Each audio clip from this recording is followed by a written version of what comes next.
ओम सर्वधर्मस्थापकस्तं सर्वधर्मस्वरूपकः आचार्यानं महाचार्यनाम कृष्णाय ते नमः। গুরুভাব নানা সাধু সম্প্রদায় এখানটাই আমাদের হচ্ছিল।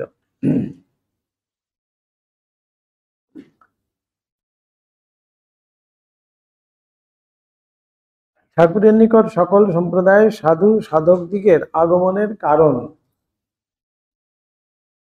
একটু পড়েছিলাম আমরা। ফুল ফুটিলেই ভ্রমর আসিয়া জুটে। ভ্রমরকে আর ডেকে আনতে হয় না, খবর দিতে হয় না, আপনা আপনি কিন্তু ফুলের আকর্ষণেই ভ্রমর আসে। ঠিক সেখানেও যেখানেই ভগবান আছেন সেখানেই কিন্তু যারা সত্যি ভগবানকে চায় তারা সেই আকর্ষণেই কিন্তু সেখানে ছুটে আসবেন। আধ্যাত্মিক জগতে যে ইহাই নিয়ম, ঠাকুর সে কথা আমাদের বারংবার বলিয়া গিয়াছেন। ওই নিয়মেই অবতার পুরুষ দিগের জীবনে যখন সিদ্ধি লাভ বা আধ্যাত্মিক জগতের সত্য উপলব্ধি অমনি উহা জানিবা শিখিবার জন্য ধর্ম পিপাসুগণে তাহাদের নিকট আকৃষ্ট হওয়া ইহা সর্বত্র দেখিতে পাওয়া যায়।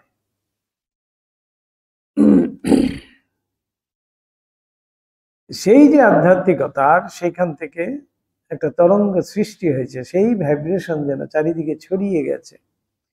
সেইটার আকর্ষণেই কিন্তু ধর্ম পিপাসু যারা সত্যিকারের ধর্ম পিপাসু, সত্যিকারের ভগবানকে চায়, ঈশ্বরকে চায়, তারাই কিন্তু ছুটে ছুটে সেই আকর্ষণে আসবে সেখানেই। ঠাকুরের নিকটে একই সম্প্রদায়ের সাধককুল না আসিয়া যে সকল সম্প্রদায়ের সাধকেরাই দলে দলে আসিয়াছিলেন, তাহার কারণ তিনি তত্ত্বৎ সকল পথ দিয়াই অগ্রসর হইয়া তত্ত্বৎ ঈশ্বরীয় ভাবের সম্যক উপলব্ধি করিয়াছিলেন এবং ওই ওই পথের সংবাদ বিশেষ রূপে বলিতে পারিতেন। ঠাকুরের জীবনেই আমরা দেখতে পাচ্ছি বিভিন্ন ভাব অবলম্বী, ভাবাশ্রয়ী তারা কিন্তু ঠাকুরের কাছে উপনীত হচ্ছেন এবং ঠাকুর কিন্তু সেই ভাব অনুযায়ী তাদেরকে শিক্ষিত করছেন বা উদ্বুদ্ধ করছেন এবং সেখানে তারা এসে সেই পূর্ণতা প্রাপ্তি হচ্ছে তাদের। ঠাকুর কিন্তু একবারও বলছেন না যে না তোমার ওই ভাব ঠিক নয়, তুমি অন্য এই ভাবটা নাও। ঠাকুর কিন্তু তাদের জন্য একটা নির্দিষ্ট পথ তৈরি করে দিচ্ছেন তা কিন্তু নয়। তুমি যেই ভাবাশ্রয়ী আছো না কেন সেই ভাবকে ধরেই তুমি, তোমার পথটি হলো এই। যদি একটু একটু সংশোধনের ব্যাপার আছে, ঠাকুর সেখানে সংশোধন করে দিচ্ছেন এবং তারাও কিন্তু তত্ত্বভাবে সিদ্ধি লাভ করেই সেখান থেকে ফিরে যাচ্ছেন।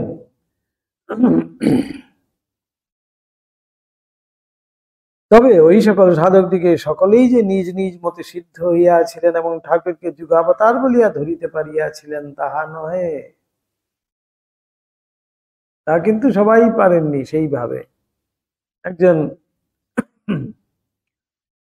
উচ্চ আধিকারিক হিসাবে দেখছেন কেউ, কেউ আবার ভগবান হিসাবে মানছেন, কেউ আবার পরমহংস হিসাবে দেখছেন। তাহাদের ভিতর যাহারা বিশিষ্ট তাহারাই উহা করিতে সমর্থ হইয়াছিলেন। এই বিশিষ্ট কয়েকজন ছিলেন, তারাই কিন্তু ঠাকুরকে যেন ঠিক ঠিক সেই ঈশ্বর জ্ঞানে, ঈশ্বর বুদ্ধিতেই চিনতে পেরেছিলেন। কিন্তু প্রত্যেকেই ঠাকুরের দিব্য সঙ্গ গুণে নিজ নিজ পথে অধিকতর অগ্রসর হইয়াছিলেন এবং ওই ওই পথ দিয়া চলিলে যে কালে ঈশ্বরকে লাভ করিবেন নিশ্চয়, ইহা ধ্রুব সত্যরূপে বুঝিতে পারিয়াছিলেন। আমাদের ভিতরে তো নানান রকম সংশয় থাকে যে আমি তো ঠিক চলছি কি, আমার ঠিকঠাক আছে কি, আমি তো এইভাবে বিশ্বাস করি, এই আমার মত, এই ভাবটা আমার ভালো লাগে, তাহলে কি আমি ঠিক করছি? তবে এইভাবে কিন্তু আমরা সংশয়ান্বিত হয়ে আছি। সেই রকমই সাধকরাও কিন্তু ঠাকুরের কাছে এসে তাদের বিভিন্ন সংশয় দূর করেছেন ঠাকুরের দিব্য সঙ্গ গুণে এবং ঠাকুরের নির্দেশিত পথ। অর্থাৎ নির্দেশিত পথ বলতে সে যেই ভাব আশ্রয় করে আছে সেই ভাব অনুযায়ী যে পথ, সেটাই কিন্তু ঠাকুর ধরিয়ে দিচ্ছেন এবং তাদেরকে সেই সংশয় মুক্ত করে দিচ্ছেন। বলছেন সেই ধ্রুব সত্য রূপে, বলছেন যে আমি যেই ভাব আশ্রয় করে আছি সেইটাই যে ধ্রুব সত্য, সেটাও ঠাকুর কিন্তু বলে দিচ্ছেন যে তুমি রাম সাধনা করছো, বেশ, তুমি রামকেই তোমার সব কিছু বলে ধরো, তাহলেই হবে। কেউ শ্যাম সাধনা করছে, তুমি শ্যামকেই ধরো। কেউ কালী সাধনা করছে, তুমি কালীকেই ধরো। তুমি নির্গুণ নিরাকার ব্রহ্মের সাধন করছো, বেশ, তুমি তাকেই ধরো। কিন্তু তোমার পথ হলো গিয়ে এইভাবে তুমি এগিয়ে যাও। নিজ নিজ পথের উপর ঐরূপ বিশ্বাসের হানি হওয়াতেই যে ধর্মের গ্লানি উপস্থিত হয় এবং সাধক নিজ জীবনে ধর্ম উপলব্ধি করিতে পারে না, ইহা আর বলিতে হইবে না। এই হলো গিয়ে সত্যিকারের ধর্মের গ্লানি। যদা যদা যদা যদা হি ধর্মস্য গ্লানির্ভবতি। ধর্মের গ্লানি, আমি আমার আস্থার থেকে সরে পড়েছি, আমার বিশ্বাস থেকে আমি চলে গেছি। এই আস্থাহীন যখন আমরা হয়ে যাই, বিশ্বাসহীন যখন হয়ে যাই, নিজের যে ধর্ম, নিজের যে আস্থা, নিজের যে আদর্শ, সেখানেই যখন আমরা টলমল করতে থাকি, তখনই কিন্তু সত্যিকারের ধর্মের গ্লানি। সেই ধর্মের গ্লানি দূর করার জন্যই ভগবান যুগে যুগে এসেছেন এবং এসে সেই পথ দেখিয়েছেন। সেই আস্থাটা আবার যেন আমাদেরকে ফিরিয়ে দিচ্ছেন। আজকাল একটা কথা উঠিয়াছে যে ঠাকুর ওই সকল সাধুদের নিকট হইতে ঈশ্বর সাধনার উপায় সকল জানিয়া লইয়া স্বয়ং উগ্র তপস্যায় প্রবৃত্ত হন। সেইসব তো কতজনেই কত রকম বলে যে ঠাকুর নাকি তাদের থেকে শিখেছিলেন, শিখে ঠাকুর সাধন করেছিলেন। আমরা তো পড়ে এসছি কিভাবে ভৈরবী ব্রাহ্মণীকেও ঠাকুর শেখাচ্ছেন, পরমহংস আচার্য তোতাপুরীকেও শেখাচ্ছেন, রামায়ত সাধু জটাধারীকেও শেখাচ্ছেন, ইসলাম সাধক গোবিন্দ রায়কেও শেখাচ্ছেন। সবাইকে কিন্তু ঠাকুরই শেখাচ্ছেন। অথচ ঠাকুর কিন্তু তাদেরকে গুরু হিসাবে বরণও করছেন। এমন সুন্দর সম্পর্ক।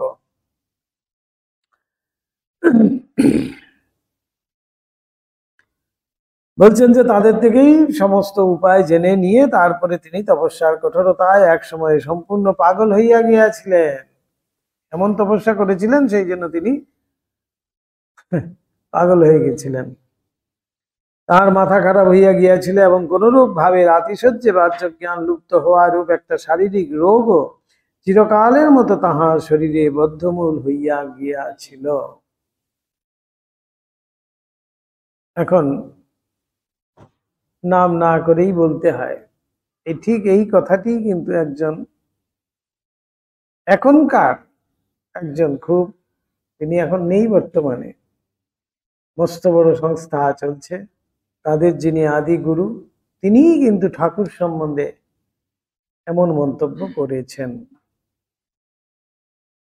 যারা বুদ্ধিমান বুঝে নেবেন।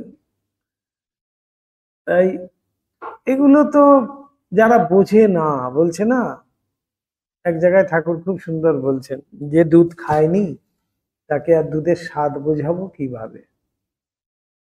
তারা ওই জায়গায় পৌঁছানোর কত নিচে এখনো পড়ে রয়েছে, সেই উচ্চ অবস্থা প্রাপ্ত হতে যে কত কিছুর প্রয়োজন, কত বড় আধার হওয়া চাই।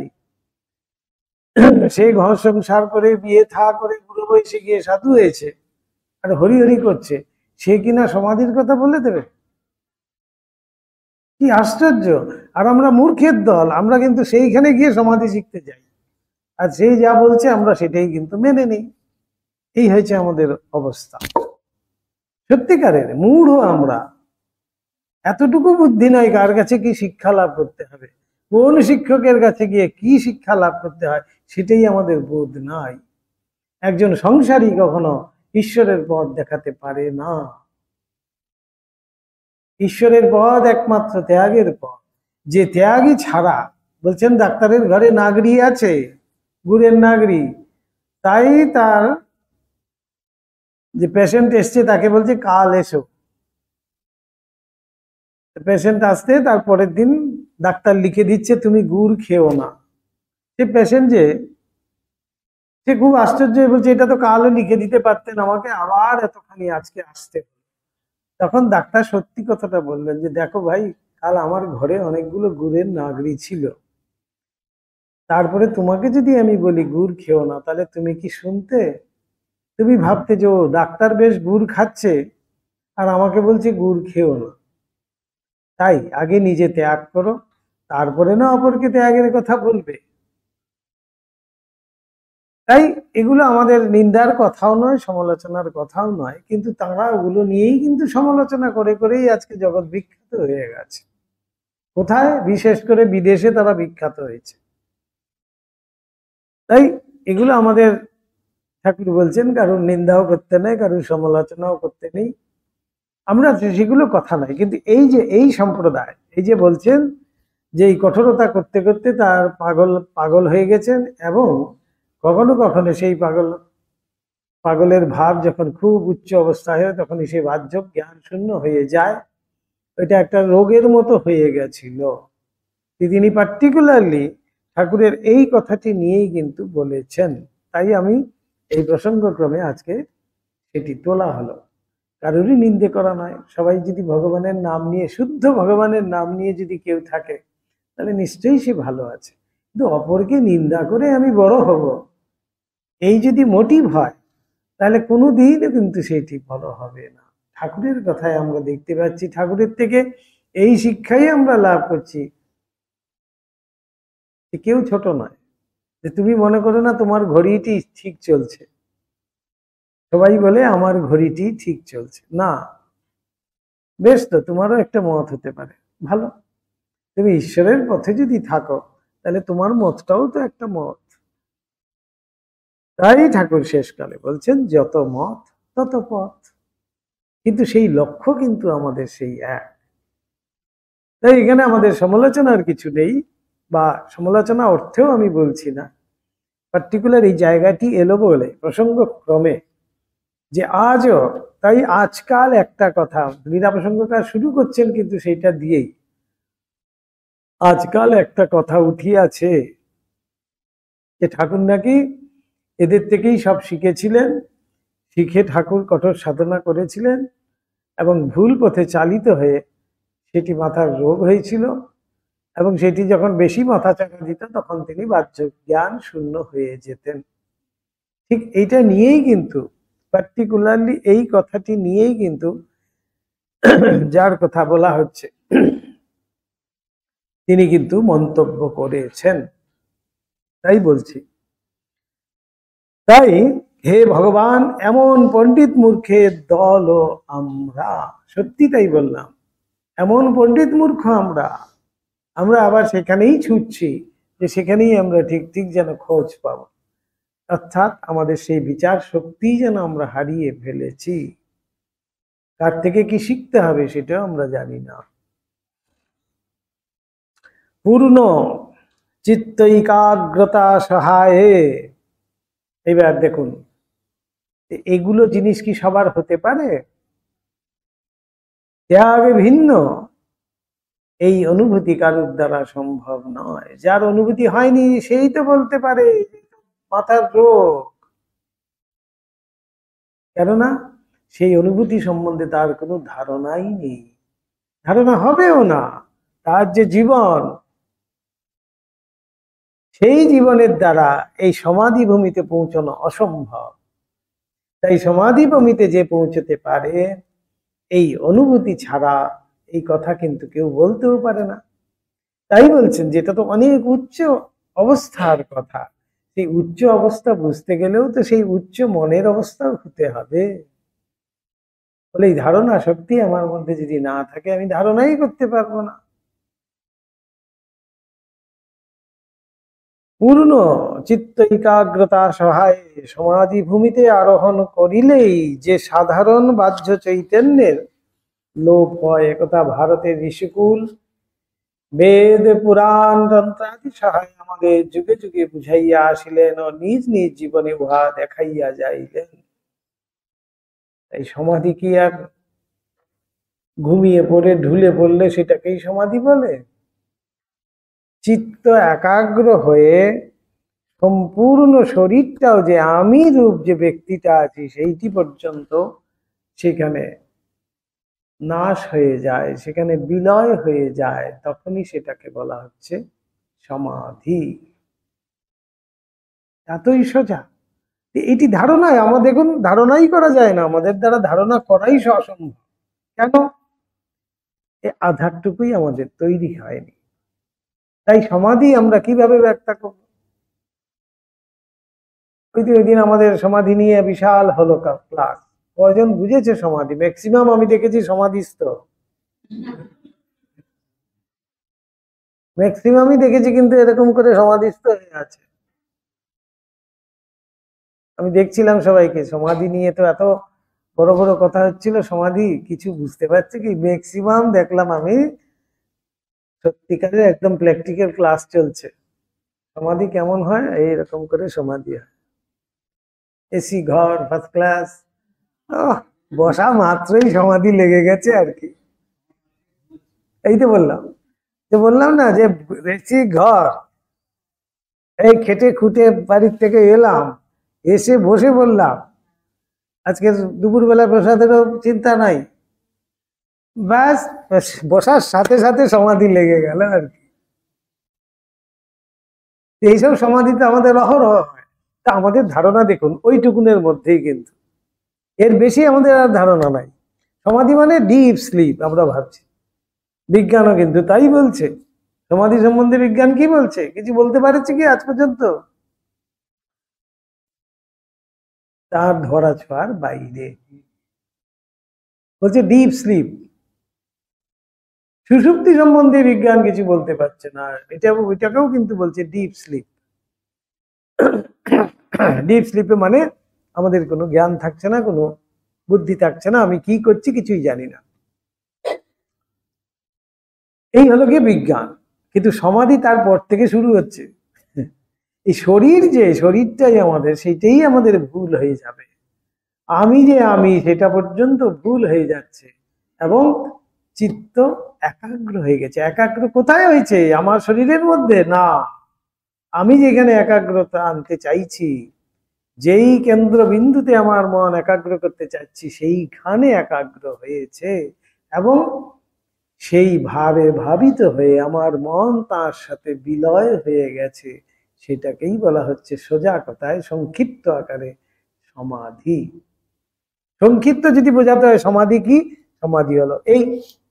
তাই শাস্ত্রে আমাদের বলছেন নিবাত নিষ্কম্প প্রদীপবৎ আর অবিচ্ছিন্ন তৈল ধারাবৎ। যখন মন হবে তখনই আমরা সমাধি সম্বন্ধে কিছুটা জানলাম। এটাই বলছেন চিত্ত একাগ্র। তাহলে আমার দ্বারা আমি এই সমাধি সম্বন্ধে জানবো কি? তা আমরা সাধারণ মানুষ, এগুলো ঠাকুরকে নিয়ে এসব কথা বলবোই, এই নানান রকম রোগের কথাই বলবো, যে রোগগ্রস্ত, এটা আর তো কিছু নয়। কিন্তু ঠাকুর নেমে এসে এই সমাধি ভূমিতে তিনি যখন পৌঁছলেন, আরোহণ করলেন, সেখানে কি দৃশ্য তিনি দেখলেন, কি অনুভব হলো, সেগুলো আবার কৃপা করে এসে আমাদেরকে জানাচ্ছেন। সাধারণ যারা অধিকারী আমরা, আমাদেরকে সেই খবর দিচ্ছেন। কতখানি কৃপা হলে পরে, কতখানি কৃপা থাকলে পরে তিনি এই কথা বলতে পারেন, না হলে তো আমরা সমাধিতেই ডুবে থাকতে পারতাম। তাই স্বামীজিকে ঠাকুর শিক্ষা দিচ্ছেন, কোথায় আমি ভাবলাম তুই একটি বটবৃক্ষ হবি, তোর ছায়ায় কত লোক আশ্রয় নেবে, আর তুই কিনা নিজের মুক্তি চাস। আমাদের যুগে যুগে কত মুনি ঋষি সেইভাবে নির্বিকল্প সমাধিতেই কিন্তু ডুবে তারপরে নিজে নিজে শরীর ছেড়ে দিয়েছেন। কিন্তু ঠাকুর বলছেন না, শুধু আমি নিজের মুক্তি চাইলে তো হবে না, আত্মন মোক্ষার্থম অবশ্যই জগদ্ধিতায় চ। এইবার নতুন একটি ধর্মের জন্য সৃষ্টি করলেন ঠাকুর, এমন ধর্ম যে না শুধু নিজের মুক্তি চাইলে হবে না। তাই স্বামীজি পরবর্তীকালে বলছেন, আমার একজনের জন্য মুক্তির জন্য যদি আমাকে আসতে হয়, তবু আমি আসতে রাজি আছি। কতখানি কৃপা হলে পরে এই কথা বলতে পারেন? এগুলো তো উচ্চ আধারের, উচ্চ ভাবের কথা। তাই আমরা সাধারণ ভাব ধারায় আছি, সাধারণ চিন্তা নিয়ে আছি। আমরা তো এমনটিই বলবো, কেননা আমাদের সীমাবদ্ধতা রয়েছে, এর বেশি যেতেই পারি না। সেই ব্যাং, কুয়োর ব্যাং, যে সমুদ্রটা কি এর থেকেও বড়? বলে এদিক থেকে ওদিকে লাফ দিয়েছে, ওদিক থেকে এদিকে লাফ দিয়েছে কুয়োটার মধ্যে, স্বামীজির গল্পে।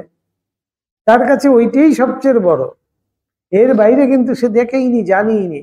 ঠিক আমাদেরও হয়েছে তাই, আমরা প্রত্যেকেই কিন্তু কুয়োর পণ্ডিত মূর্খের দল। তাই এখানে লীলা প্রসঙ্গকার পরিষ্কার বলছেন, আমরাই হলাম গে সেই মূঢ় ব্যক্তি, আমরাই সেই মূর্খের দল। আমরা আবার সেখানে গিয়ে শিক্ষা লাভ করতে ছুটছি, আমাদের বোধই নাই যে কে প্রকৃত শিক্ষা দিতে পারে। সেটা যদি আমি এতটুকু যদি না পাবি তাহলে মুশকিল। তাই আমাদের এই যে ঠাকুর বলছেন বস্তু বিচার, এই বস্তু বিচারের সাথে সাথেই কিন্তু আমাদের নিজস্ব একটা বিচার ধারা হওয়া উচিত, কোনটা আমার গ্রহণীয়, কোনটা আমার ত্যায্য। এই জায়গায় যদি আমরা স্ট্রিক্ট না হই তাহলে খুব মুশকিল।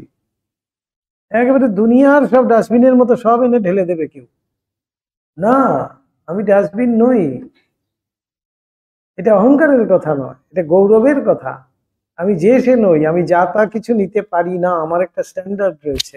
তাই স্বামীজির কথা বারবার মনে রাখতে হবে, কিং ভো নবিজানিয়াত রামকৃষ্ণ দাসাভয়ম। আমরা রামকৃষ্ণের দাস, আমরা যে সে নই।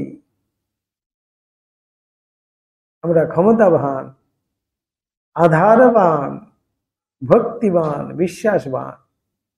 আমরা যে সে নই, আমরা ছোটখাটো নই, আমরা ফেলা ফেলা মানুষ নই। যে যা বললো তাই শুনে নিলাম, যে যা বললো নিয়ে নিলাম, যে যা বললো 5টা কেন 10টা আঙ্গুলও পারলে পায়ের আঙ্গুলও আংটি পরে ফেলবো, যা পাবো গলায় গুলিয়ে ফেলবো, যে যা দিচ্ছে তাই নিয়ে নিচ্ছি। না, কেন নেব?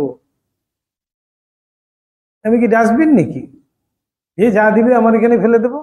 না, আমি ওই একজনকে মেনেছি। ঠাকুর কি সুন্দর বলছে না, এক বদনার কাছে লজ্জা ত্যাগ করেছি। আবার বারে বারে কি বদনা পাল্টাবো নাকি আমি? বদনা মানে জানেন তো, মুসলমানরা বাথরুম করতে গেলেই বদনা নিয়ে যায়, বলে এক বদনার কাছে লজ্জা ত্যাগ করেছি।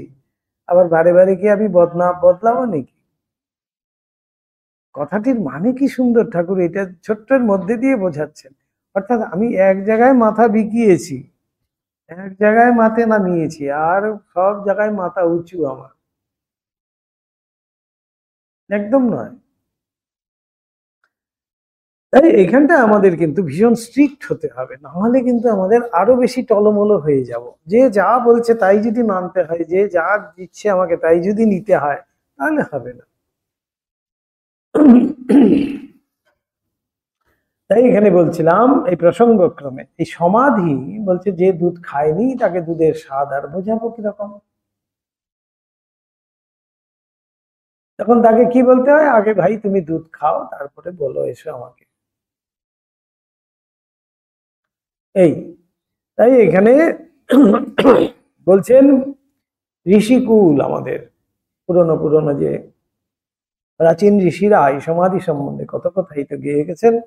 সমাধি শাস্ত্রের পূর্ণ ব্যাখ্যা যাহা পৃথিবীর কোন দেশে কোন জাতির ভিতরেই বিদ্যমান নাই, একমাত্র এই ভারতবর্ষেই এই সমাধি বিদ্যমান, কোন দেশে আর নেই, কোন জাতির মধ্যেও নেই। আমাদের জন্য রাখিয়া যাইলে সেই সমাধি, এত সুন্দর সম্পত্তি, সেটা এত সম্পদের সম্পত্তি আমাদের আছে, এত সম্পদ অধিকারী আমরা, তবু আমরা অপরের কাছে মাথা বিকাই। তাই তো ইংরেজ 200 বছর ধরে আমাদের উপরে রাজ করতে পারলো। মূর্খ মূর্খ নই আমরা? অবশ্যই মূর্খ। এত যে রিচ কালচার আমাদের আছে, এত সুন্দর, এত সম্পদের অধিকারী আমরা হয়েও কিন্তু অপরের কাছে মাথা বিকালাম। কেন? মূর্খতার জন্য। তাই মূঢ় হম। এগুলোই বড় দুঃখের। তাই তো স্বামীজি বারবার সেইভাবে জাগ্রত করার জন্য আমাদেরকে কত বলে গেছেন। সংসারে এ পর্যন্ত অবতার বলিয়া সর্বদেশে মানব হৃদয়ে শ্রদ্ধা পাইতেছেন যত মহাপুরুষ, তাহারাও নিজ নিজ জীবনে প্রত্যক্ষ করিয়া ঐরূপ বাহ্য জ্ঞান লোকটা যে আধ্যাত্মিক উন্নতির সহিত অবশ্যম্ভাবী, সে কথা আমাদের ভুয়ো ভুয়ো বুঝাইয়া যাইলেন। তথাপি যদি আমরা ওই কথা বলি এবং ঐরূপ কথা শুনি, তবে আর আমাদের দশা কি হইবে? আমরা কিন্তু তাই শুনছি, সেই জন্য জ্বলে জ্বলে সেখানেও ছুটছি। এই জন্যই বলা হচ্ছে আমাদের এমন করুণ অবস্থা। হে পাঠক, ভালো বুঝো তো তুমি ওই সকল অন্তঃশ্বাস শূন্য কথা শ্রদ্ধার সহিত শ্রবণ করো। তোমার এবং যাহারা ওইরূপ বলেন তাহাদের মঙ্গল হোক। আমাদের কিন্তু এই অদ্ভুত দিব্য পাগলের পদপ্রান্তে পড়িয়া থাকিবার স্বাধীনতা চকু কৃপা করিয়া প্রদান করিও। ইহাই তোমার নিকট আমাদের স্বনির্বন্ধ অনুরোধ বা ভিক্ষা। সুন্দর এখানে সে আবেদন যেন লীলা প্রসঙ্গকার তুলে ধরেছেন। তোমরা নিন্দুকের দল নিন্দাই করবে, কেননা তোমরা এর বেশি বোঝো না। কিন্তু আমরা সেই পাগলের পদপ্রান্তেই পড়ে থাকতে আমাদেরকে দাও, আমাদেরকে কিন্তু তোমরা টেনো না। আমরা সেখানেই শান্তিতে থাকব, সেখানেই শান্তিতে থাকব আছি। তোমাদের মঙ্গল হোক। তারপরে বলছেন তোমাদের মঙ্গল হোক। কিন্তু যাহা হয় একটা স্থির নিশ্চয় করিবার অগ্রে ভালো করিয়া আর একবার বুঝিয়া দেখিও। প্রাচীন উপনিষদকার যেমন বলিয়াছেন, সেরূপ অবস্থা তোমার না আসিয়া উপস্থিত হয়। কেন আমাদের এই দুর্দশা? আমরা সেই প্রাচীন গ্রন্থই কিন্তু আমাদের আর স্পর্শেই নেই। আমরা নাচা কোদা হই হই করা এসবের মধ্যে পড়ে আছি। কিন্তু প্রাচীন যে সেই গ্রন্থ, অর্থাৎ সেই উপনিষদ, সেই উপনিষদই হলো গিয়ে আমাদের মূল। স্বামীজি বারবার তাই বলছেন, এই উপনিষদ ছাড়া কিন্তু আমাদের গতি নেই। উপনিষদের ধারাই কিন্তু আমাদের ধরতে হবে। সেইটি হলো গিয়ে আমাদের মূল ধারা, প্রাচীন ধারা। সেটি কিন্তু ঠাকুরের প্রতিটি কথার মধ্যে, প্রতিটি যে ব্যাখ্যা, প্রতিটি যে সূত্র, তার প্রত্যেকটার মধ্যে কিন্তু এই উপনিষদের কথাই উঠে আসছে। আমরা যখন মেলাই তখনই দেখতে পাই। তাই স্বামীজি বলতে পেরেছিলেন, ঠাকুরের এক একটি কথার থেকে ঝুরি ঝুরি বেদ উপনিষদ হতে পারে। কেন বলেছিলেন? ঠাকুর একটি কথাও কিন্তু নতুন হিসাবে যে বলছেন তা নয়, আমাদের কাছে নতুন রূপে পরিবেশিত করছেন, পরিবেশিত হচ্ছে আমাদের কাছে নতুন ভাবে। সেটা কিন্তু আমাদের কাছেই ছিল। এই উপনিষদ আমাদের বলছেন, তোমরা একবার আরেকবার উপনিষদকে কিন্তু ভেবে দেখো। অবিদ্যায়াম অন্তরে বর্তমানঃ স্বয়ং ধীরা পণ্ডিতম মন্যমানাঃ দ্বন্দ্বম্বমানা পরিয়ন্তি মূঢ়া অন্ধেনৈব নিয়মানা যথান্ধাঃ। কি অপূর্ব সুন্দর কথা! এটি কঠোপনিষদের কথা। অন্ধেনৈব নিয়মানা যথান্ধা অন্ধকূপে পতন্তি। একজন অন্ধ আর একজন অন্ধকে পথ দেখিয়ে নিয়ে যাচ্ছে। কালে কি হচ্ছে, কিছু দূর পথ অগ্রসর হওয়ার পরে দুজনেই অন্ধকূপে পতিত হলো। তাই অন্ধের কাছে যেও না তোমার পথ দেখানোর জন্য।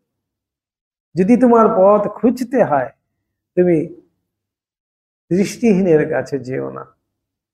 তোমার পথ জানার জন্য দৃষ্টিযুক্ত মানুষের কাছেই যেও। কি সেই দৃষ্টি? দিব্য দৃষ্টি। উপনিষদ যেমন শিক্ষা দিচ্ছেন, দেখো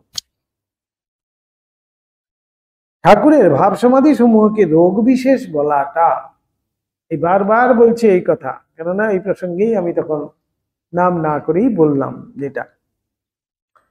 রোগ বিশেষ বলা হয়েছে ঠাকুরের এই ভাব সমাধিকে। আজ কিন্তু নতুন কথা নহে, তাহার বর্তমান কালে পাশ্চাত্য ভাবে শিক্ষিত অনেকে ও কথা বলিতেন। পরে যত দিন যাইতে লাগিল এবং এ দিব্য পাগলের ভবিষ্যৎবাণী রূপে উচ্চারিত পাগলামিগুলি যতই পূর্ণ হইতে লাগিল এবং তাহার উদ্দেশ্যপূর্ব ভাবগুলি পৃথিবীময় সাধারণে যতই সাগ্রহে গ্রহণ করিতে লাগিল, ততই ও কথাটার আর জোর থাকিল না। আজ এই ঠাকুরকে আমরা ভগবান ভগবান বলছি। চন্দ্রের ধূলি নিক্ষেপের যে ফল হয় তাহাই হইল। কি হয়? নিজের চোখেই পড়বে এসে।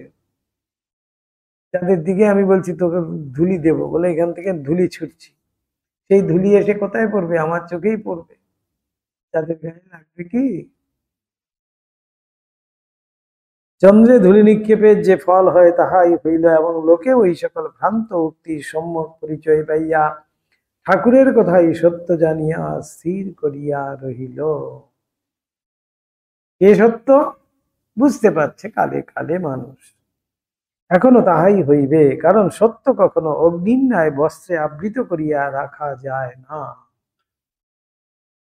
সত্যমেব জয়তে। তাই আমাদের ন্যায়ালয়গুলোতে লেখা আছে না, ন্যায়াধীশ বসে আছেন, তার উপরেই লেখা আছে সত্যমেব জয়তে। এই উপনিষদেরই কথা।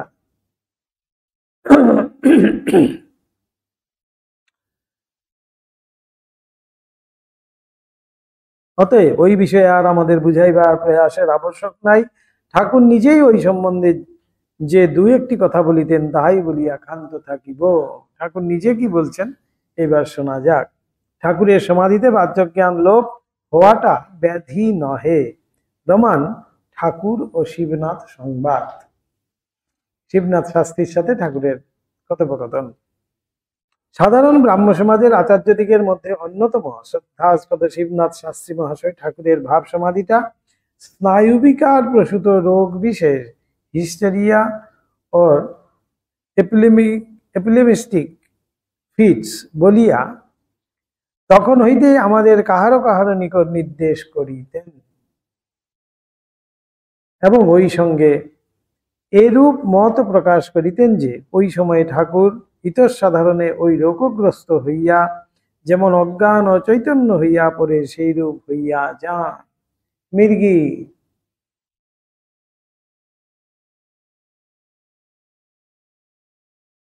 এপিলেপটিক, মির্গির অসুখ, হিস্টেরিয়া। হিস্টেরিয়া আর মির্গি প্রায় একই রকম টাইপের। হাত মুখ খিচিয়ে যাবে, এই যে যেন ওই সময় কোনো কিছুই বাহ্যজ্ঞান থাকবে না। কিন্তু ঠাকুরের ক্ষেত্রে দেখা গেছে তার যখন বাহ্যজ্ঞান ফিরে আসছেন, তিনি যে সমাধিতে গেছিলেন সেখানে কি দর্শন করছেন সেখানে এসে খবর দিচ্ছেন। তাহলে কি সেটা রোগ হতে পারে? কিন্তু একজন মির্গির যদি সেই রোগ বিশিষ্ট কাউর যদি ধরা হয়, তাকে জিজ্ঞেস করা হয় তোমার তো বাহ্যজ্ঞান ছিল না, তোমার কি হয়েছিল বলতে পারো? বলছে না, আমি দেখেছি, নিজে দেখেছি। তাকে জিজ্ঞেস করছি আমি বারবার, তোমার যে এরকম হয়েছিল তুমি কিছু বলতে পারো, মনে আছে? বলছে না, কিছু মনে নেই। এই হলো গিয়ে রোগ। কিন্তু ঠাকুর ফিরে এসে কি দর্শন করেছেন, কি দেখেছেন, সেই সময় কোথায় গেছিলেন, সমস্ত ভবিষ্যৎবাণী করছেন, এবং পরবর্তীকালে তিনি সম্পূর্ণ সুস্থ হয়ে আছেন। সেখানে চিন্তার আর কিছু নেই। অহরহ সেটা হঠাৎ একদিনে হয়েছে তা নয়, দিনের মধ্যে 17 বার হয়তো হয়েছে। কতবার যে সেই সমাধিস্থ হয়েছেন তিনি। তাই শিবনাথ শাস্ত্রী তেমনটি বলেছিলেন।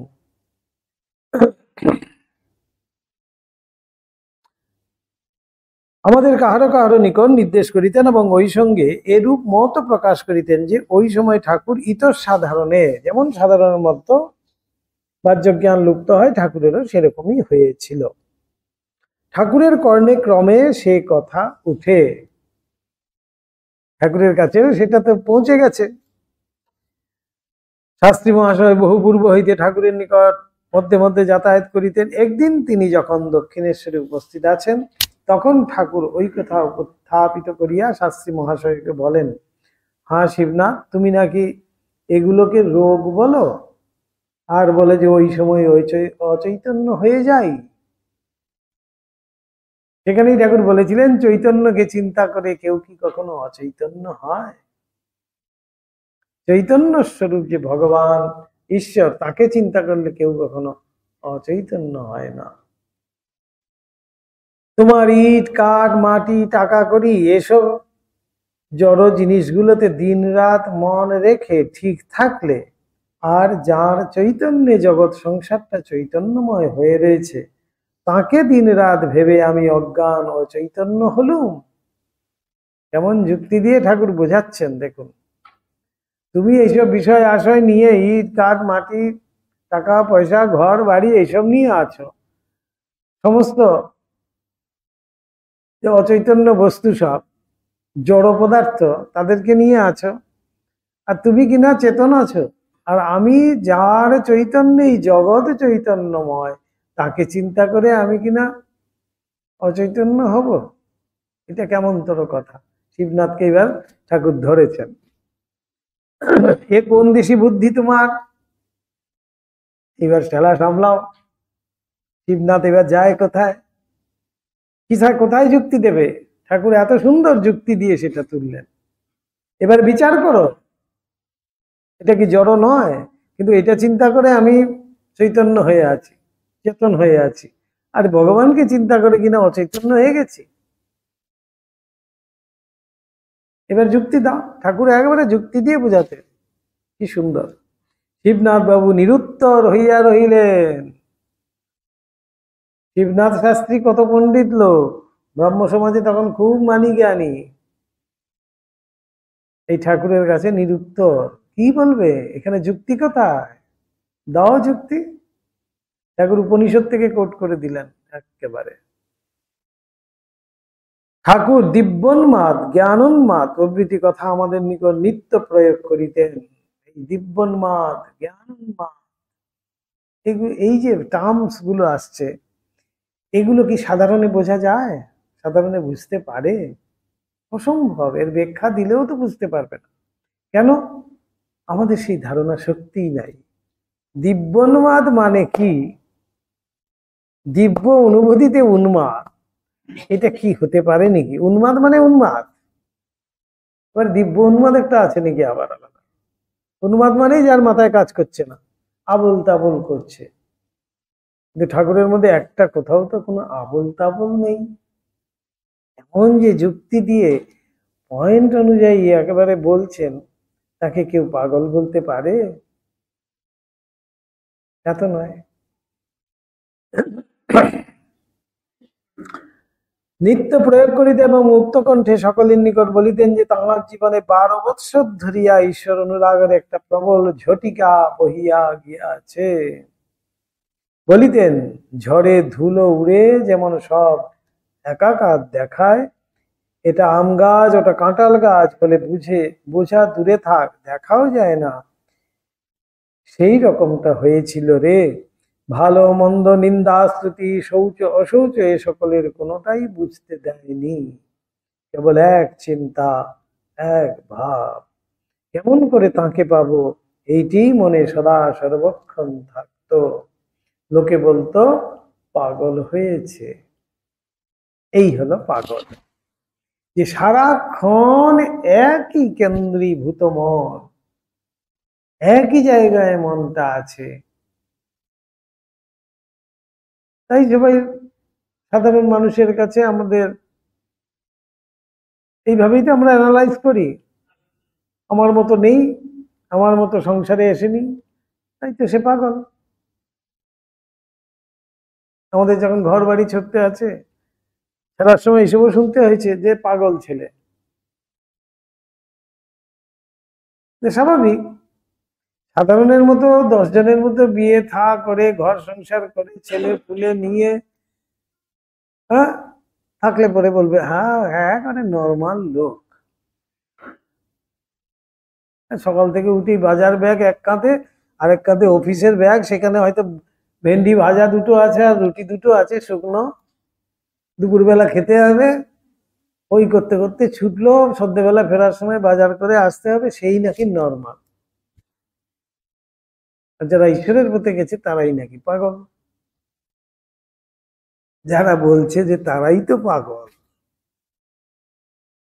অর্থাৎ তারা ঠিক জিনিসটাই দেখতে পাচ্ছে না, সুতরাং তাদেরই তো দৃষ্টির গন্ডগোল, তাদেরই মাথার গন্ডগোল, তাই না?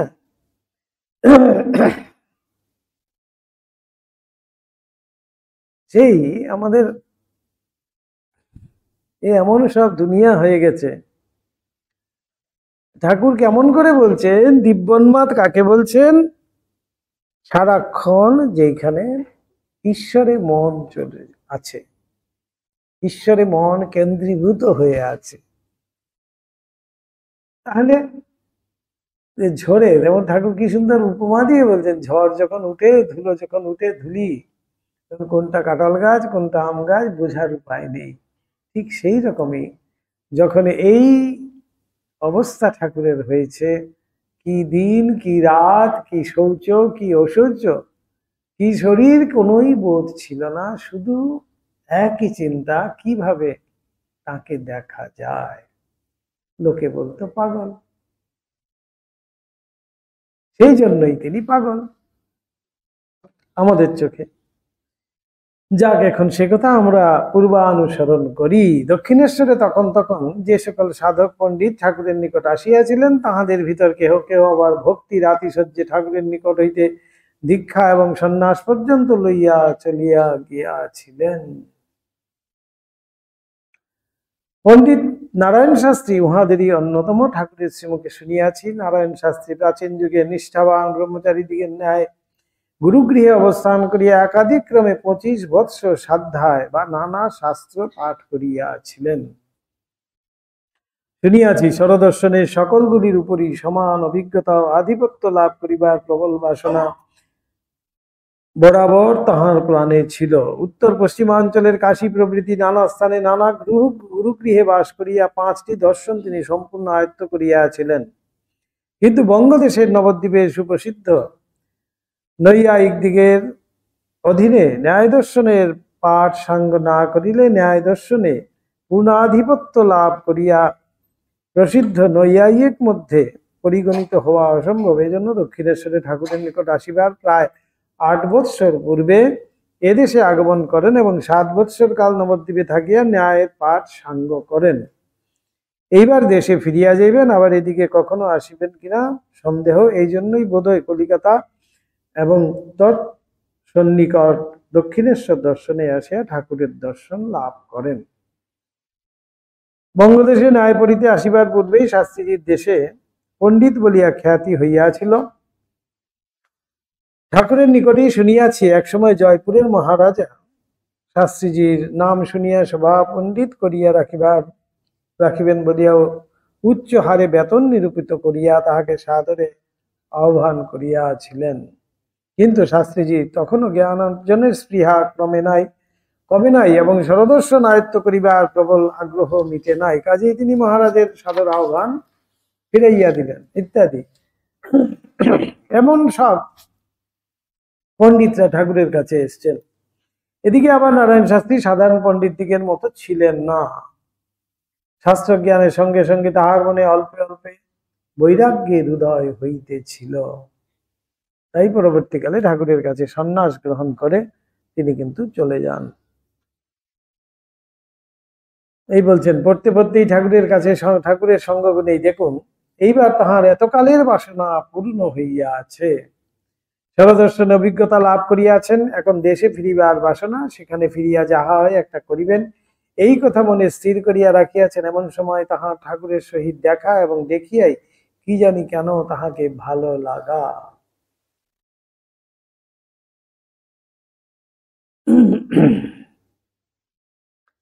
দক্ষিণেশ্বরে খুব মান্যি করেই তাকে রাখা হয়েছিল পণ্ডিত, সমস্ত বন্দোবস্ত করা হয়েছিল। শাস্ত্রীজি এখানে বিদেশি ব্রহ্মচারী ব্রাহ্মণ, তাহাতে আবার সুপণ্ডিত, কাজেই তাহাকে যে ওখানে সসম্মানে তাহার যতদিন ইচ্ছা থাকিতে দেওয়া হইবে, ইহা বিচিত্র কিছুই নাই।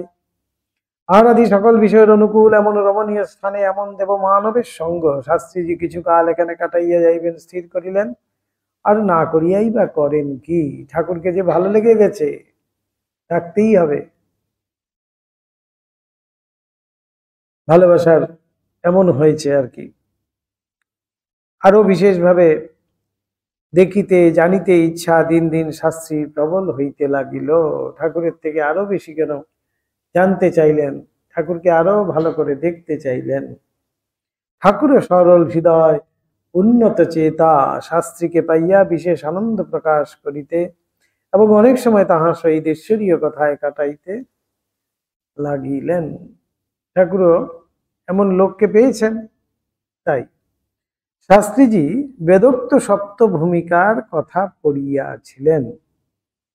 শাস্ত্রদৃষ্টে জানিতেন একটির পর একটি করিয়া নিম্ন হইতে উচ্চতর ভূমিকায় যেমন যেমন মন উঠিতে থাকে, অমনি বিচিত্র বিচিত্র উপলব্ধি ও দর্শন হইতে হইতে শেষে নির্বিকল্প সমাধি আসিয়া উপস্থিত হয়। সেই ষট চক্রের কথা বইয়ে পড়া আর চোখে দেখা দুটোর মধ্যে অনেক তফাৎ আছে তো। এবার ঠাকুর বলছেন, ওই অবস্থায় অখণ্ড সচ্চিদানন্দ স্বরূপ ব্রহ্মবস্তু সাক্ষাৎ উপলব্ধিতে তন্ময় হইয়া মানবের যুগ যুগান্তরাগত সংসার ভ্রম এককালে তিরোহিত হইয়া যায়। করতে যাবেন না যেন আপনারা, উল্টো পাল্টা হয়ে যাবে। কোনো কারণে যদি সেই কুলকুণ্ডলী নিয়ে যদি কোনো রকমে সহস্রারে পৌঁছায়, তাহলে বলছে আর সংসার টংসার সব উবে গেল, সে কর্পূরের মতো উড়ে চলে যাবে। খুব সাবধান, সমস্ত তিরোহিত হইয়া যায় বলছেন সংসার টংসার। শাস্ত্রী দেখিলেন তিনি যে সকল কথা শাস্ত্রে পড়িয়া কণ্ঠস্থ করিয়াছেন মাত্র, ঠাকুর সেই সকল জীবনে সাক্ষাৎ প্রত্যক্ষ করিয়াছেন। ঠাকুর পড়েননি, ঠাকুরকে দেখে শাস্ত্র মেলানো যায়, আগেও আমরা পড়ে এসছি। এইবার সেই শাস্ত্রীজি এত পণ্ডিত, তিনি এই ষটচক্রের কথা শাস্ত্রে পড়েছেন ঠিকই, এবার ঠাকুর এমন একজনকে পেয়েছেন যিনি সেগুলো প্রত্যক্ষ করেছেন। সেই পরিষ্কার, এগুলো সবই তো কাল্পনিক আমাদের কাছে। যে কুণ্ডলিনী শক্তি আছে, সুষুম্না পথ আছে, ইরা পিঙ্গলা নাড়ি আছে, এই 6টা চক্র আছে আমাদের শরীরে, এগুলো সবই তো কাল্পনিক। কিন্তু সত্যি কাল্পনিক নয়, ঠাকুর দেখতে পাচ্ছেন, দর্শন করছেন। তাই আধ্যাত্মিকতা সম্পূর্ণই কিন্তু ইন্দ্রিয়াতীত। এই ইন্দ্রিয়ের দ্বারা আমরা গোচর করতে পারবো না। ইন্দ্রিয়াতীত অবস্থায় না গেলে পরে সেগুলো দর্শন হবে না। কিন্তু সত্যিই আছে, সেই কুলকুণ্ডলিনী শক্তিও আছে, সর্পাবস্থায় সুপ্ত অবস্থায় মূলাধারে শুয়ে আছে, এবং এক একটি করে চক্র ভেদ করে করে সাধন করতে করতে সেই চক্র ভেদ করে করে সেই সুষুম্না মার্গ দিয়ে সেই সহস্রারে পৌঁছায়। এই হলো কি আমাদের ষটচক্রের কথা যোগে আছে তো। তাই এবার ঠাকুরকে দেখতে পেলেন একমাত্র যিনি সেটা প্রত্যক্ষ করেছেন। দেখিলেন সমাধি অপরক্ষানুভূতি প্রভৃতি যে সকল কথা তিনি উচ্চারণ মাত্রই করিয়া থাকেন, ঠাকুরের সেই সমাধি দিবারাত্র যখন তখন ঈশ্বরীয় প্রসঙ্গে হইতেছে। তিনি বইয়ের মধ্যে শুধুমাত্র দেখেছিলেন উচ্চারণের মধ্যে, অর্থাৎ শব্দের মধ্যে সমাধি অপরক্ষানুভূতি, আর ঠাকুরের জীবনে অহরহ সেই সমাধি আর অপরক্ষানুভূতি চলছে। এই পণ্ডিতজি একমাত্র সেটি শাস্ত্রের সাথে মেলাতে পারছেন। কেন? তিনি শাস্ত্রজ্ঞ বলেই কিন্তু।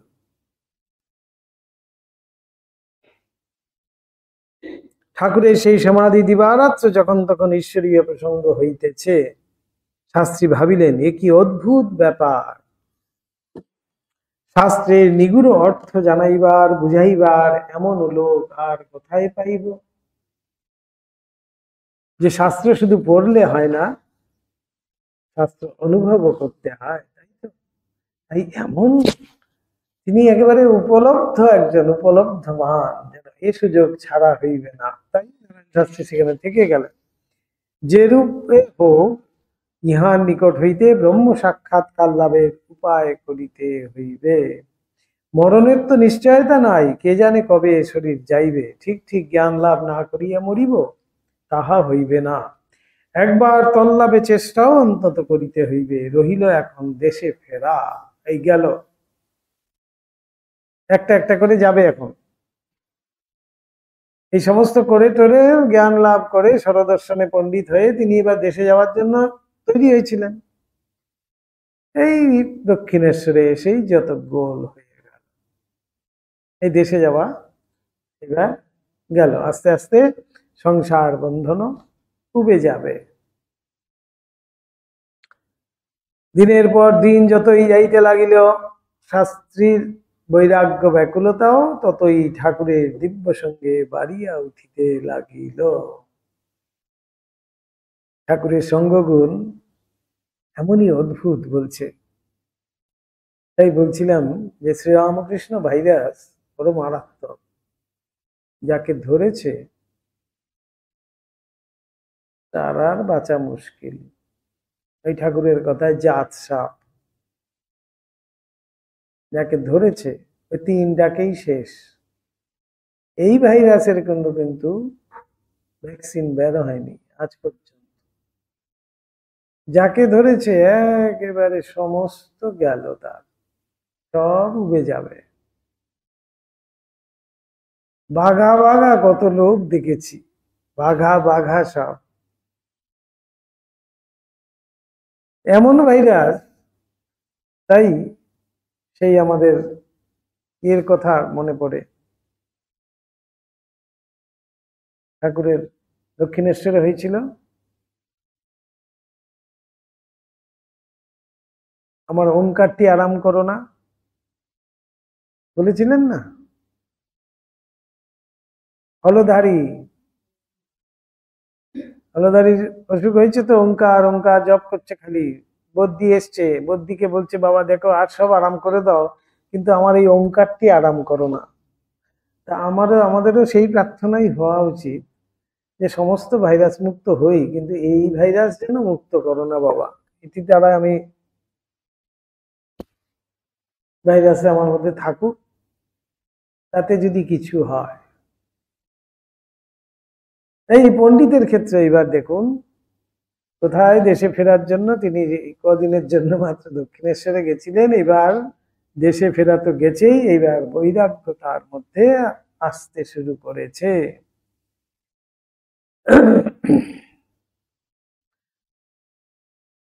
পাণ্ডিত্যে সকলকে চমৎকৃত করিব, পাণ্ডিত্যাভিমান। নিমাই পণ্ডিত, তখনকার সময় নবদ্বীপে নিমাই পণ্ডিত মানে প্রচন্ড যশস্বী, তিনি প্রচন্ড অর্থাগম তার হচ্ছে, খুব বৈভব। আর প্রচন্ড মান তখন নিমাই পণ্ডিতের। নবদ্বীপের একমাত্র তখন বিশিষ্ট পণ্ডিত, শাস্ত্রজ্ঞ, জ্ঞানী, এইরকম পণ্ডিত আর কেউ নেই। নিমাইয়ের এমন অবস্থা। কিন্তু সেই একবার গয়াতে গিয়ে সব উল্টে গেল। ফিরে এসছেন, কোথায় সেই নিমাই পণ্ডিত? তার সেই অহংকার নেই, যশ জেনে নেই, কিছুই নেই, দিন রাত কেবল কাঁদেন আর কৃষ্ণ কৃষ্ণ করেন। নিমাই বুঝলেন আমার এত বৈভব, এত পাণ্ডিত্য, পাণ্ডিত্যাভিমান সমস্ত রয়েছে, ঘরেতে সুন্দরী স্ত্রী, সমস্ত আমার বিষয় আশয় সব রয়েছে, আমি যদি কৃষ্ণ কথা বলি সেটা তো সাজবে না, কেউ তো নেবে না। তাই আমাকে সেই ত্যাগের পথে যেতে হবে। তাই তিনি প্রথম করলেন কি, সন্ন্যাস নিলেন। নিয়ে শ্রীকৃষ্ণ চৈতন্য নাম নিয়ে নিমাই পণ্ডিত থেকে তিনি শ্রীকৃষ্ণ চৈতন্য হয়ে তারপরে কিন্তু কৃষ্ণ নাম মিলাচ্ছেন। তার আগে পর্যন্ত একবারও তিনি বলছেন যে না, আমার কৃষ্ণ নামে অধিকার নেই, আমি অপরকে কি কৃষ্ণ নাম শোনাবো? অপরে এখনই বলবে যে ও তুমি বেশ বলতেই পারো এগুলো কথা, বিষয় আশয় ত্যাগের কথা বেশ বলতেই পারো, কেননা তোমার তো কিছুর অভাব নেই, তাই তুমি বলতে পারো। তাই নিজে আগে ত্যাগ করলেন। আপনি আচরি ধর্ম, পরের এসে খায়। তাই নিজে আচরণ না করে আমরা পারবো না। তাই একটু আগেই বলছিলাম, তিনি আগে গুড়ের নাগরি সরালেন, তারপরে কিন্তু সেই পেশেন্টকে বলছেন যে তুমি গুড় খেও না।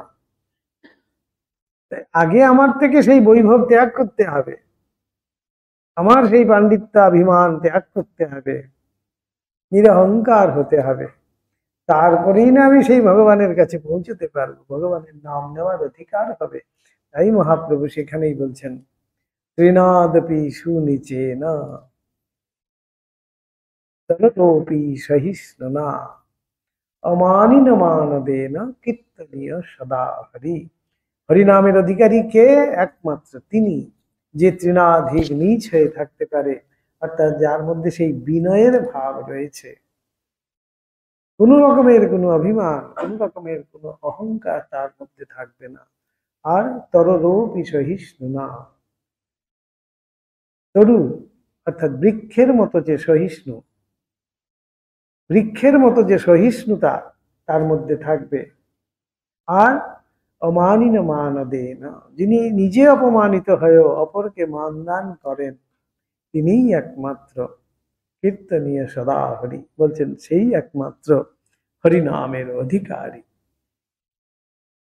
এই যে অপূর্ব ভাব সব আসছে, এত বড় এত শাস্ত্রজ্ঞ পণ্ডিত নিমাই পণ্ডিত, তিনি এই কথা বলছেন। এইবার এই নারায়ণ পণ্ডিতের মধ্যে, নারায়ণ শাস্ত্রীর কাছেও আমরা কিন্তু সেই দেখছি, সেই পাণ্ডিত্য অভিমান তার চলে যাচ্ছে, বৈরাগ্য এবার উঠে আসছে, সমস্ত কিন্তু তার আস্তে আস্তে করে যেন ভেসে যাচ্ছে। প্রতিষ্ঠা বলে সংসারে সর্বাপেক্ষা অধিক নাম যশ প্রতিষ্ঠা লাভ করিব, এইটা যে একটা বাসনা ছিল, সমস্ত চলে গেছে। দিগ্বিজয়ী তখন, এই নিমাই পণ্ডিতের কথাও বলছি, তিনি দিগ্বিজয় হচ্ছেন, বিভিন্ন জায়গায় যাচ্ছেন, পণ্ডিতদেরকে তিনি তর্কে হারাচ্ছেন, সেখান থেকে বড় বড় সব উপটৌকন লাভ করছেন, উপহার লাভ করছেন, করে তিনি ফিরে আসছেন, সেখানে যশকীর্তি তার চারিদিকে ছাইয়ে যাচ্ছে, নাম যশ চারিদিকে ছেয়ে গেছে। তখনকার সময়ে সেই নিমাই পণ্ডিত, এমন যে বাসনা, এমন সব বাসনা ছিল নারায়ণ শাস্ত্রীর মধ্যেও, নাম যশ প্রতিষ্ঠা এ সকল বাসনা তুচ্ছ হেয় জ্ঞান হইয়া মন হইতে একেবারে অন্তর্হিত হইয়া গেল। সেই শ্রীরামকৃষ্ণের সঙ্গ যে করছে, তাই তাই বলছিলাম এই ভাইরাস যেন আমাদের আরাম না হয়, এটি থাকা বাঞ্ছনীয়, এটি যেন আমার বাসনা হয়। ঠাকুর বলছেন কামনা বাসনা যাবে না, তার মোড় ফিরিয়ে দিতে হবে। সেইটাই যদি আমরা করতে পারি, তাহলেই কিন্তু এই ক্লাস করাই বলুন, ঠাকুরের কথাই বলুন, জপ ধ্যানই বলুন, তখন কিন্তু সব সার্থক হয়। না হলে এই আসা যাওয়াই কিন্তু সার, আর কিছু হলো না। এইবার দেখুন শাস্ত্রীর এগুলো আস্তে আস্তে সব যেন একটা একটা করে খসে পড়ছে। শাস্ত্রী যথার্থ দীনভাবে শিষ্যের ন্যায় ঠাকুরের নিকট থাকেন এবং তাহার অমৃতময়ী বাক্যাবলী এক চিত্তে শ্রবণ করিয়া ভাবেন, আর অন্য কোনো বিষয়ে মন দেওয়া হইবে না। এত বড় পণ্ডিত যিনি, তিনি অতি দীনভাবে শিষ্যের মতো ঠাকুরের পিছনে পিছনে ঘুরছেন, ঠাকুর যা বলছেন খুব প্রাণ দিয়ে সেগুলো শুনছেন এবং ভাবছেন যে আর অন্য কিছু আমি ভাববো না। এবার তিনি যেমনটি বলছেন, ঈশ্বর ছাড়া আর আমি অন্য কিছু চিন্তাও করব না। কবে কখন শরীরটা যাইবে তাহার স্থিরতা নেই। এই যে জ্ঞান, জ্ঞানের স্ফুরণ বলছেন, এই জ্ঞানের স্ফুরণটাই কিন্তু আমাদের হয় না। আমরা মনে করছি চিরকাল থাকবো, বেশ আরো ভালো করে একটু ভোগ করে নি, আরে সময় অনেক আছে এখন। এই করতে করতে করতে করতে আমাদের আর কিছুই হয় না। এই নারায়ণ শাস্ত্রীর কথা এখানে, যে তিনি ঠিক ঠিক বুঝে ফেলেছেন শরীরটা কোন দিন যে চলে যাবে কিছুই কিন্তু জানি না, তাই অন্য কোনো দিকে আর মন দেওয়া হইবে না। এই বেলা সময় থাকিতে থাকিতে ঈশ্বর লাভের চেষ্টা করিতেই হইবে। ঠাকুরকে দেখিয়া ভাবে নাহা, ইনি মনুষ্য জন্ম লাভ করিয়া যাহা জানিবার বুঝিবার তাহা বুঝিয়া কেমন নিশ্চিন্ত হইয়া রহিয়া আছেন। কি অপূর্ব তার মধ্যে চেতনা কাজ করছে দেখুন। এমনটি করে আমরা তো ভাবিও না, চিন্তাও করি না। এত বড় শাস্ত্রজ্ঞ পণ্ডিত তিনি, তিনি ঠাকুরকে দেখে দেখে এমন সব ভাবছেন। মৃত্যু ইহার নিকট পরাজিত, মহারাত্রির করাল ছায়া সম্মুখে ধরিয়া ইতর সাধারণের ন্যায় ইহাকে আর অকুল পাথার দেখাইতে পারে না। আচ্ছা, উপনিষদকার তো বলিয়াছেন, এরূপ মহাপুরুষ সিদ্ধ সংকল্প হন, ইহাদের ঠিক ঠিক কৃপা লাভ করিতে পারিলে মানবের সংসার বাসনা মিটিয়া যাইয়া ব্রহ্মজ্ঞানের উদয় হয়। তবে ইহাকেই কেন ধরি না? এইবার শাস্ত্রীজি শাস্ত্রের প্রমাণ দিয়ে বলছেন যে এমন যে পুরুষ আছে, এমন যে মহাপুরুষ, এমন যে সাধক, তাদের কৃপাতেই কিন্তু ব্রহ্মজ্ঞান লাভ হতে পারে। তাই ভাবছেন তাহলে তাহলে ইনাকেই কেন এবার আমি ধরছি না, ইহারই কেন শরণ গ্রহণ করি না? শাস্ত্রী মনে মনে এইরূপ নানাবিধ জল্পনা করেন এবং দক্ষিণেশ্বরে ঠাকুরের নিকটে থাকেন। কিন্তু পাছে ঠাকুর অযোগ্য ভাবিয়া আশ্রয় না দেন, এই জন্য সহসা তাহাকে কিছু বলিতে পারেন না। এইরূপে দিন কাটিতে থাকিল। শাস্ত্রীর মনে দিন দিন যে সংসার বৈরাগ্য তীব্র ভাব ধারণ করিতেছিল, ইহার পরিচয় আমরা নিম্নের ঘটনাটি হইতে বেশ পাইয়া থাকি। ঘটনা দিয়েছেন, এই সময় রাসমণির তরফ হইতে কি একটি মকদ্দমা চালাইবার ভার বঙ্গের কবি কুলগৌরব শ্রীযুক্ত মাইকেল মধুসূদন দত্ত প্রাপ্ত হইয়াছিলেন। ওই মকদ্দমার সকল বিষয় যথাযথ জানিবার জন্য তাহাকে রানীর কোন বংশধরের সহিত একদিন দক্ষিণেশ্বর কালীবাড়িতে আসিতে হইয়াছিল। মকদ্দমা সংক্রান্ত সকল বিষয় জানিবার পর একথা সে কথা তিনি ঠাকুর এখানে আছেন জানিতে পারেন এবং তাহাকে দেখিবার বাসনা প্রকাশ করেন।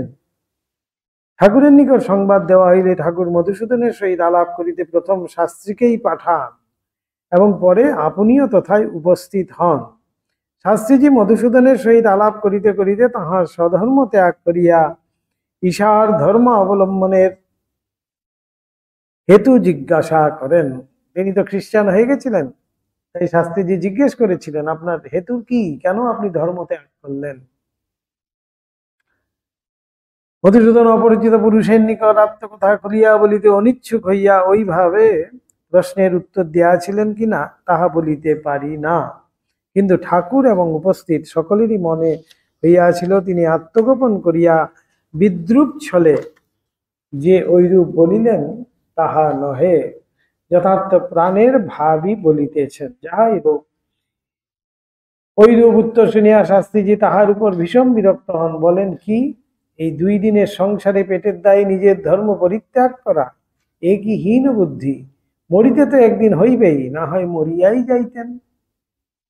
ইহাকেই আবার লোকে বড় লোক বলে এবং ইহার গ্রন্থ আদর করিয়া পড়ে, ইহা ভাবিয়া শাস্ত্রীজির মনে ভীষণ ঘৃণার উদয় হওয়ায় তিনি তাহার সহিত আর অধিক বাক্যালাপে বিরত হন। অতঃপর মধুসূদন ঠাকুরের শ্রীমুখ হইতে কিছু ধর্ম উপদেশ শুনিবার বাসনা প্রকাশ করেন। ঠাকুর কিন্তু বলতে পারলেন না। ঠাকুর আমাদের বলিতেন, আমার মুখ যেন কে চেপে ধরলে।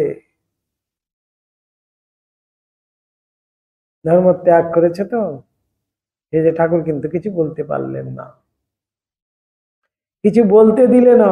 হৃদয় প্রবৃত্তি কেহ কেহ বলেন, কিছুক্ষণ পরে ঠাকুরের ওই ভাব চলিয়া গিয়াছিল এবং তিনি রামপ্রসাদ, কমলাকান্ত প্রভৃতি বিশিষ্ট সাধক দিগের কয়েকটি পদাবলী মধুর স্বরে গাইয়া মধুসূদনের মন মোহিত করিয়াছিলেন এবং তৎব্যাপদেশে তাহাকে ভগবত ভক্তি যে সংসারে একমাত্র সাত পদার্থ তাহা শিক্ষা দিয়াছিলেন। ওইটুকুন বলেছিলেন। মাইকেল বিদায় গ্রহণ করিবার পরেও শাস্ত্রীজি মাইকেলের ওইরূপে স্বধর্ম ত্যাগের কথা আলোচনা করিয়া বিরক্তি প্রকাশ করেন এবং পেটের দায়ে স্বধর্ম ত্যাগ করা যে অতি হীনবুদ্ধির কাজ একথা ঠাকুরের ঘরে ঢুকিবার দরজার পূর্বের দিকে দালানের দেওয়ালের গায়ে একখণ্ড কয়লা দিয়ে বড় বড় অক্ষরে লিখিয়া রাখেন, যাতে ভুলে না যান। লিখে রেখেছেন, পেটের দায়ে স্বধর্ম ত্যাগ।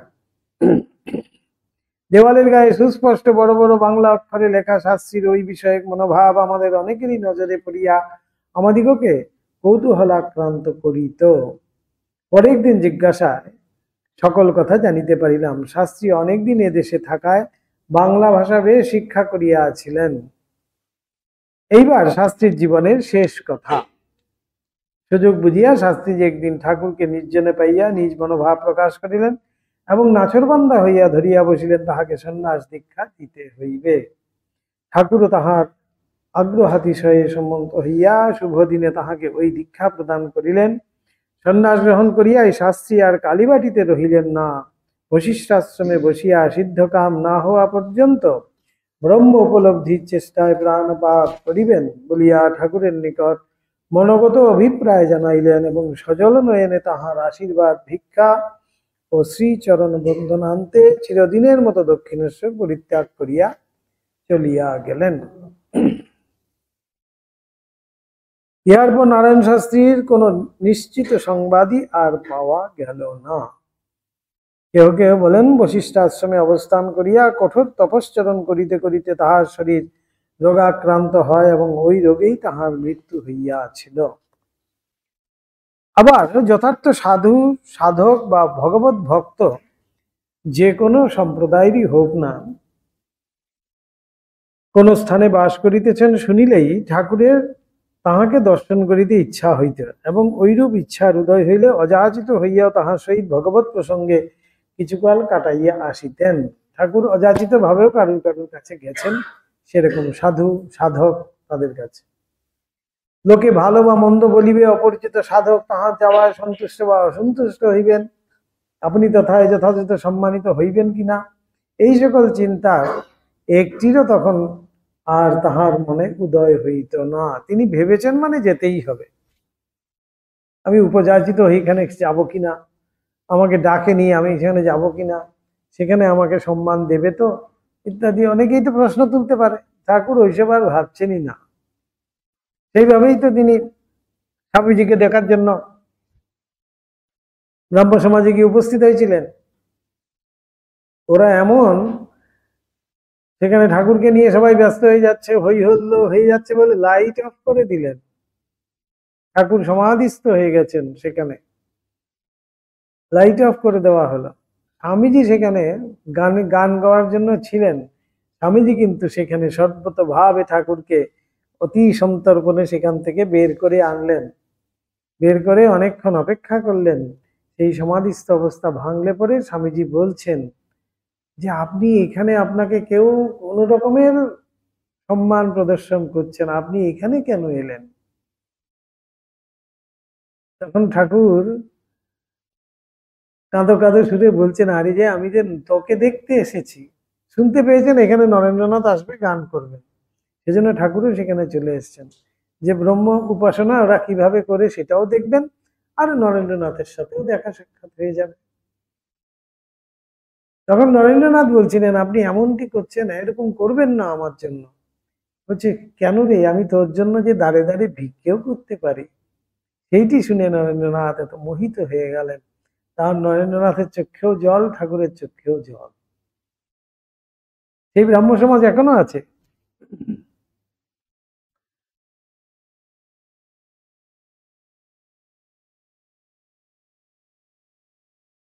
এবার তিনি, তার কিন্তু সেগুলো বোধই ছিল না। তিনি অযাচিত ভাবেই সেখানে গিয়ে কিন্তু হাজির হতেন। সেই বিদ্যাসাগরের বাড়িই বলুন, কেশব সেনের বাড়িই বলুন, সব তো ঠাকুর সেইভাবেই গেছেন।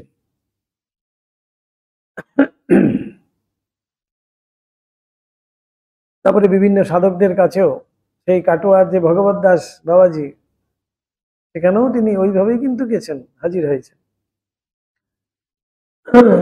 কোনরূপে তথায় উপস্থিত হইয়া উক্ত সাধক কিভাবে লোক এবং নিজ গন্তব্য পথে কতদূরই বা অগ্রসর হইয়াছেন ইত্যাদি সকল কথা জানিয়া বুঝিয়া একটা স্থির মীমাংসায় উপনীত হইয়া তবে ক্ষান্ত হইতেন। শাস্ত্রজ্ঞ সাধক পণ্ডিত দিগের কথা শুনিলেও ঠাকুর অনেক সময় ওইরূপ ব্যবহার করিতেন। পণ্ডিত পদ্মলোচন, স্বামী দয়ানন্দ সরস্বতী প্রভৃতি অনেককে ঠাকুর ওইভাবে দর্শন করিতে গিয়াছিলেন এবং তাহাদের কথা আমাদিগকে অনেক সময় গল্পচ্ছলে বলিতেন।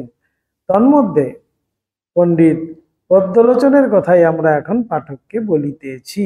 বলা হচ্ছে, পদ্মলোচন ঠাকুরের আবির্ভাবের পূর্বে বাংলায় বেদান্ত শাস্ত্রের চর্চা অতীব বিরল ছিল। আচার্য শঙ্কর বহু শতাব্দী পূর্বে বঙ্গের তান্ত্রিক দিগকে তর্কযুদ্ধে পরাজিত করিলেও সাধারণে নিজ মত বড় একটা প্রতিষ্ঠা করিতে পারেন নাই। ফলে এদেশে তন্ত্র অদ্বৈত ভাবরূপ বেদান্তের মূল তত্ত্বটি সত্য বলিয়া স্বীকার করিয়া নিজ উপাসনা প্রণালীর ভিতর উহার কিছু কিছু প্রবিষ্ট করাইয়া জনসাধারণের পূর্ববৎ পূজাদির প্রচার করিতেই থাকে এবং বাংলার পণ্ডিতগণ ন্যায় দর্শনের আলোচনাতেই নিজ উর্বর মস্তিষ্কে সমস্ত শক্তি ব্যয় করিতে থাকিয়া কালে নব্য ন্যায়ের সৃজন করত উক্ত দর্শনের রাজ্যে অদ্ভুত যুগ বিপর্যয় আনয়ন করেন। আচার্য শঙ্করের নিকট তর্কে পরাজিত ও অপদস্থ হইয়াই কি বাঙালি জাতির ভিতর তর্কশাস্ত্রের আলোচনা এত অধিক বাড়িয়া যায়? কে বলিবে? তবে জাতি বিশেষের নিকট কোনো বিষয়ে পরাজিত হইয়া অভিমানে অপমানে পরাজিত জাতির ভিতরে ওই বিষয়ে সকলকে অতিক্রম করিবার ইচ্ছা ও চেষ্টার উদয় জগৎ অনেকবার দেখিয়া আছে। একটা জেদ চেপে যায় তো। শঙ্করাচার্য তর্কে হারিয়েছিলেন, সেজন্যই বোধহয় বাঙালিরা এত বেশি তর্কবাগীশ, নাকি? কিছু বলতে গেলেই তর্ক করে।